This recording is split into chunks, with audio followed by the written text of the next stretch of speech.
Hello, everyone, and thanks for joining me. Today, I'm going to talk about Canadian oil production from a broader perspective, share some thoughts to why Canadian oil is finite, essentially, the production is not infinite.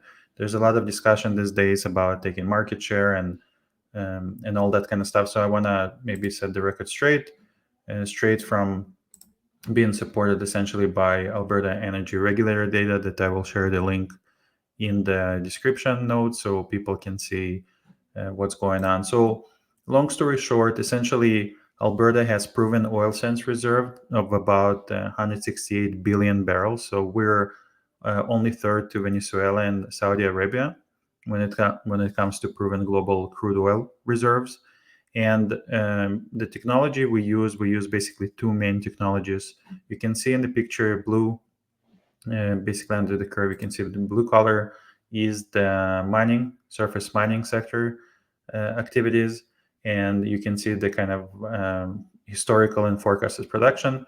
But you can also see basically the segment of in situ production where the oil is not close to the surface, so it cannot be mined. So you got to use some other technologies basically to extract the oil to produce it. So in mining, basically the oil sands are kind of dug up by shovel and moved by truck, and by massive equipment to a cleaning facility, and the material there is mixed with warm water, being separated from like oil and sand, and the oil is basically shipped to markets. When it comes to in situ, the deeper oil sand reservoir, some form of in situ, like in place, it stands for in place, recovery method is used to produce the oil sands. And so, very common technique is SAGD, steam assisted gravity drainage. The thing is about it's estimated that from that number I shared, about 68 billion barrels, about 80% of total proven oil sand reserves is basically in situ technique. So it cannot be easily mined at surface. And so if we look at this picture right here, you will see that in the past, let's say in 2017, the mining sector produced about 1.27 um, million barrels a day, and the in situ produced about 1.5. You can see kind of towards this year, production around 2024 is estimated to be like 1.7, 1.8 million barrels when it comes to kind of the green area. So that's the in situ, and about 1.6, kind of more like 1.7 in mining, right? And you can see kind of the overall production, if you add the two, is close to 3.5. But also, as we see kind of the forecasting angle, is that we somewhat plateau towards 2033, where in situ production is about 2.2 million barrels a day production, and mining is about 1.7, 1.8, and things kind of plateau. And the question is, if we have such incredible, like, big reserves, how come production essentially not growing as fast? And the in support of that, I want to show you here um, the a picture when it comes to limitations of what we could use, let's say, as a technology, right? So limitations associated with that. So this is a site as an example where you do have. So this is in situ site. It's a smaller scale site, and it just happened to be in Saskatchewan. So you have a plant here in the picture, and this plant generates steam and treats basically the emulsion that's being produced underground. And you can see the pads that are connected to that surface facility. Well, this surface facility has constraints, right? Like this, in this specific example, this facility will produce about 21,500 barrels a day of steam, and at SOR, I would say 2.9 or so, will produce about 7,300 barrels a day of oil. And obviously, if you look at water cut, this water cut could be as high as 80% because the steam that's being injected now condensed and being produced. So you have to treat that water at this facility and separate it from oil, and oil goes to sales, obviously, and steam may be recycled. And so this is kind of the limitation in the sense of the process, where you're limited by what the plant is able essentially to handle, right? And so in my view, that production plateaus because if there are no new facilities that are being built, so no new kind of surface facilities, and then it's very difficult to utilize steam that does not exist, right? Or plants that have a very specific utilization capacity to what they can handle. And when it comes to surface mining, like I mentioned, majority of the resource is essentially in situ. So 20% of that resource I mentioned is at surface. But there are also limitations to the trucking part, the kind of digging and the treating of that oil at those facilities that basically separate the sand from water. And there's this kind of misconception, especially these days, that taking market share from Saudis and OPEC and all that. At the same time, there are real limitations to kind of the industrial production that could be done unless there is significant capex expenditure that could grow that production.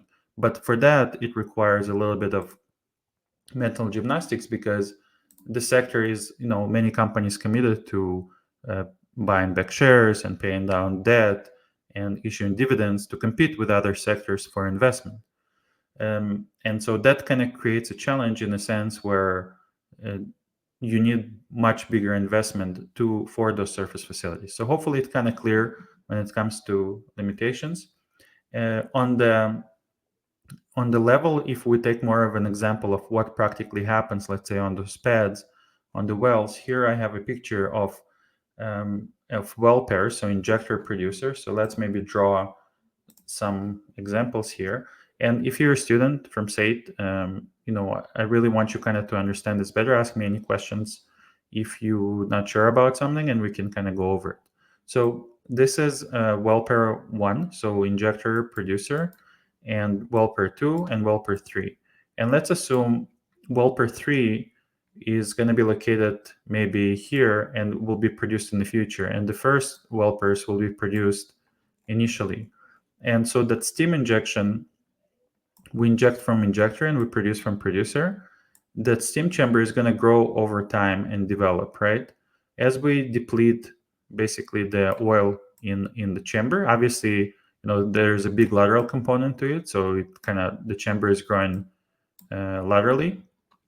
Then we develop the production, and then production curve kind of would look something like this, where we produce that oil and now it starts kind of declining after, I don't know, 5, 6, 7 years.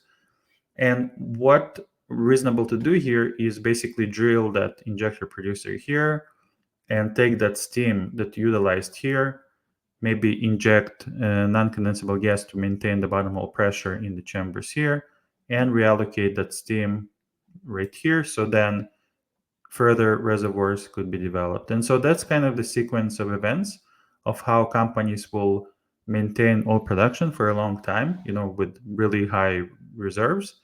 But the limitation, as mentioned here, is associated with that steam capability. So there's that much steam that could be injected. In this specific example that I used here for that plant, the steam injection, it could be maximized at about 21,500. Maybe there's a little bit more opportunity in that asset. I'm not sure. Right now, they're injecting about 21,500 and produce about 7,300 barrels a day at SOR 2.9. But I think, like, for what I'm trying to communicate here is that there are true limitations, and you could inject, produce, and kind of maintain that sustained production by utilizing the steam and producing oil as you develop more assets. And the more assets will be kind of in those newer well pairs, right, which you drill afterwards, and you sustain production as you basically take those other well pairs as the decline, and then basically the trickle oil, and then you could abandon them or something, maybe you redrill a well or something like that to develop more resource. But the real limitation is that you really need that extra steam to produce. And maybe that explains basically this plateauing element here, where the government expects maybe the forecasting production, plateau just around 4 million barrels a day by 2033. Now, that delta here, the segment makes a lot of sense because most of the reserves are in situ, and and optimization and technology development obviously happens in the sector, which is amazing. At the same time, I think it's really important to talk about the limitations that, although we do have in Canada big reserves, a lot of oil, most of it is being produced and going to be produced in situ. Thank you so much.